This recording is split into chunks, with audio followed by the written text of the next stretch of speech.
Mario Kart 64 is in an unusual position. It is supposed to be the first 3D Mario Kart, and yet it really isn't. The characters are sprites, not 3D. It allows for local multiplayer up to 4 people for the first time, but also did it with one of the most infamous controllers ever made. It was succeeded by Mario Kart Double Dash, a game that stands on its own, with a gimmick and good visual art style. It is also preceded by the original Mario Kart, a game that while is very simple, at least can be credited with starting the franchise. Compared to that, what does Mario Kart 64 has? Well, it has easily the worst controlling carts. Driving feels like you're on ice, turning has a very unsatisfactory feeling, and if you get to play on the original controllers, it is 3 times worse.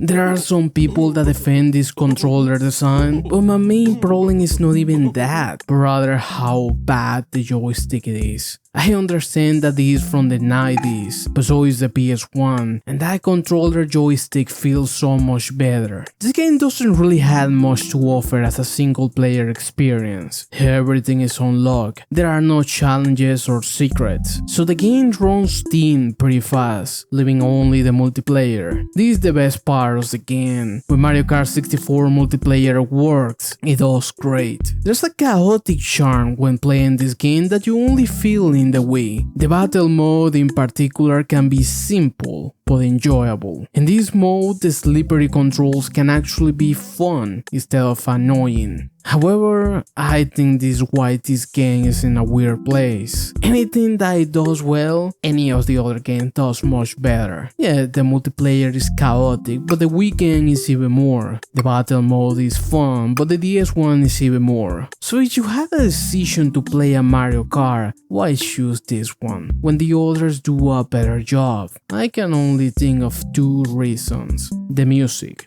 Mario Kart 64 has some of the best music in the franchise. Go to YouTube and look for a music compilation. I bet you will find several additions from this game. The second reason is the art style. Now don't get me wrong, I don't think this game looks pretty. If anything, the opposite. This game looks very ugly, but it does have a unique look. It has this liminal space feeling that early 3D graphics have. This type of art style is hard to come by. Usually modern games that try to replicate retro games go for a more PS1 look. This game looks more like a promotional ad from the 90s. These 2 reasons are the only ones I can think. But outside of that, Mario Kart 64 is not really a game worth playing, when other entries do a much better job.